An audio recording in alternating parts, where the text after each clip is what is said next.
समंदर रसोइया ocean fish recipe. Goa में बहुत सारे बोट रहते हैं। उन बोटों में कुछ फिशिंग के लिए जाते हुए अपने साथ कुछ टूरिस्ट लोगों को भी अपने साथ ले जाकर वो फिशिंग दिखाते हुए अपने पसंद के खाने को वहीं बनाकर उनको देते थे। ऐसे ही रहते हुए गोवा में राठौड़ बोलकर एक व्यक्ति को फिशिंग बोट रहती है, उसमें कुछ लोगों को कभी कभी ले जाकर फिशिंग भी करते थे।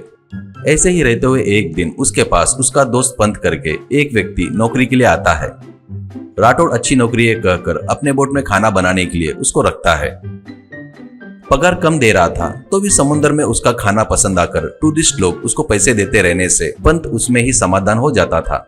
ऐसे ही रहते हुए एक दिन पंत के पास राठौड़ आकर, क्या रे भाई, 10,000 रुपए उधार दे दे, अगले महीने दे दूंगा तेरे को, ऐसा कहता है। पंत, बोट का मालिक तू है, तू मुझे पैसे देने के बजाय मुझसे ही मांग रहा है। अब तक कितने बार लिया मेरे से पैसे, पर एक बार भी वापस नहीं किया। जाने दे, तकलीफ में है करके सोचा। उस दिन तेरे को बार के पास देखा तभी समझ गया। ऊपर से अब तू कस्टमरों के बैग में से पैसे चोरी करता है। शर्म नहीं आ रही क्या तेरे को? इसके बदले समुद्र में कूदकर मर क्यों नहीं जाता रे, ऐसा कहता है। राठौड़ नाराज होकर बाजू में चला जाता है। इतने में टूरिस्ट लोग सभी लोग उस बोट में चढ़ते हैं। उनको समुद्र में घुमाते हुए पंत उनको हर तरह की मछलियां तैर रही है वो दिखा रहा था। पंत जिस तरीके से बता रहा था वो पसंद आकर कुछ कस्टमर उसको पैसे भी देते हैं। वो देखकर मन में राठौड़, ये ज्यादा ही कमा रहा है, बावर्ची बनकर आकर बोट के मालिक को ही डोमिनेट कर रहा है, पर इस पियक्कड़ का दर्द नहीं समझ रहा है तो ऐसा दोस्त क्यों चाहिए? ऊपर से पैसे भी नहीं दे रहा है। हट, ऐसे को अपन सबक सिखाना चाहिए। इसकी इज्जत एक बार जाने जैसा किए बगैर मेरी तकलीफ इसको समझ में नहीं आएगी करके सोचता है। ऐसे कुछ देर बाद राठौड़ कीर्ति करके कस्टमर का बेंच पर रखे बैग के पास चुपचाप जाकर बैठ जाता है। कीर्ति डॉल्फिन उड़ रही थी तो बोट में से फोटो निकाल रही थी। तब राठौड़ चुपचाप उसका बैग चोरी करता है। उसके बाद बाजू में चला जाता है। कुछ देर बाद पंत पकड़े सो मछली में से कुछ मछलियों को कस्टमर को सिलेक्ट करके उनको बोट में ही कस्टमर को हर प्रकार की रेसिपी बनाकर अच्छे से सजाते हुए वहां के सभी कस्टमर को सर्व कर रहा था। उस खाने को बोट में सभी लोग बड़े चाव से खा रहे थे।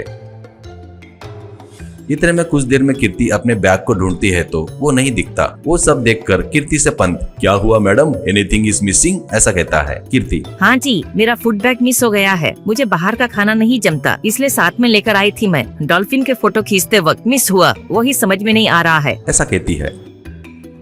तो वहाँ पर आकर राठौड़, क्या रे पंत, बोट का मालिक हूँ तो अच्छा है करके तेरे को सब संभालने को दिया, तो ऐसे सामान कैसे जा रहा है रे? एक बार सभी कस्टमरों को चेक करेंगे क्या, ऐसा कहता है। इससे पंत को राठौड़ पर शक होता है। फिर भी कुछ भी नहीं कहते हुए कीर्ति से पंत, मैडम गलत मत मानना, तुम्हारे बैग में सिर्फ डब्बा था ना और थोड़ा सा पैसा भी था, इसी बोल रही हो। वो कहीं नहीं जाएगा। हमारे बोट में एक चोर चूहा है, वही लिया होगा। उसको जमकर धोकर आपका बैग आपको देता लो, ठीक है? सभी कस्टमर को चेक किए तो सबको अपमान किए जैसा होगा मैडम। मैं जबरदस्त खाना बनाता हूँ करके हमारे सभी लोग कहते हैं। एक बार मेरे हाथों से खाना खाकर देखिए प्लीज, वो आपके लिए कॉम्प्लीमेंट ही है करके रिक्वेस्ट करने से कीर्ति ठीक है कहती है।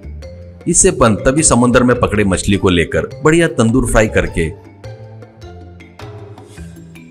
उसके बाद तंदूरी फिश बिरयानी बनाकर कीर्ति को देता है। कीर्ति उसे बड़े चाव से खाती है।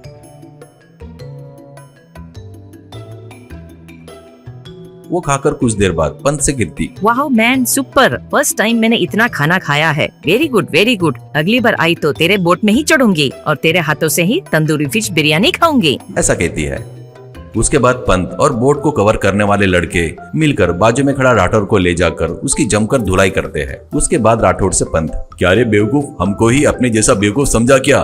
चोर है करके बुलाकर लोगों के बीच में बेशरम बनकर घूमता सोच रहा है क्या? ईमानदारी से तू उस लड़की के पास से लिया हुआ बैग नहीं दिया तो तुझे पक्का समुद्र में फेंक देंगे। पहले ही ये शार्क घूमने वाला एरिया है, सोच ले। ऐसा कहने से डरकर राठौड़ बोट के एक कोने में छुपा कर रखा बैग लाकर पंत को देता है।